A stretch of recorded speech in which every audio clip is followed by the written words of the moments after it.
Frank is a 42-year-old Native American factory worker married with two children. He lives in a small town in western Pennsylvania that is located about an hour away from the nearest major city. The factory he works at manufactures chairs. He has been working the graveyard shift 11 p.m. to 7 a.m. for about 6 years now.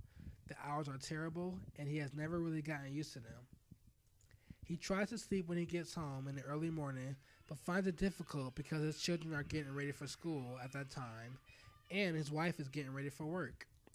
Even if he waits to go to bed until everyone leaves the house, Frank still has trouble sleeping in the daytime.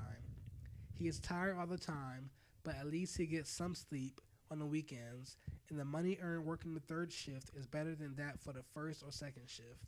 Sometimes he thinks that if he could just get enough sleep, he would be a truly happy man. Between their two incomes, Frank and his wife have been able to support their family. They've been able to buy a small house, there is always food on the table, and their children have decent clothes to wear.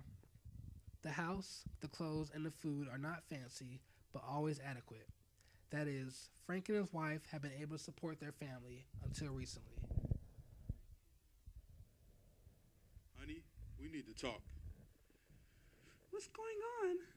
The company shut down. I lost my job. I don't know what we're going to do. How will we get by? Wow, it's okay. We'll figure this out. We're in this together. Let's just review our finances and see where we are. Frank was devastated by the news, as were his coworkers. It seemed as though the chair company had always been there, and they thought it always would be. Their fathers had worked at and retired from the company. Some of the workers' grandfathers did too. They thought that their jobs were secure, but they were wrong. Frank and his coworkers had always taken pride in their work. Frank was especially proud of the intricate designs he made on the backs of the chairs he produced. His skill earned him the respect of his coworkers. Now, 2 months after the closing, Frank is not proud of very much. He has not been able to find any other work, and he is embarrassed by the prospect of not being able to support his family. Although he and his wife have been able to make ends meet temporarily because of her job and his unemployment compensation, he is not sure what will happen when his unemployment compensation runs out. How will they pay for their mortgage? How will they put food on the table? And how could they possibly save for their retirement? Depending on his wife's income has been especially hard on Frank. He believed that he should be the breadwinner, but his wife has been incredibly supportive since the plant's closing. Oh, Frank, I know things are hard right now, but things will get better. The kids and I love you very much. Things will turn out right. You'll see.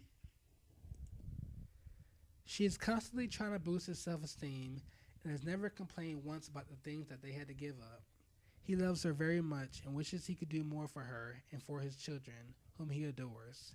He would give anything to have his job back, even if it meant being tired all the time. He feels useless and incompetent.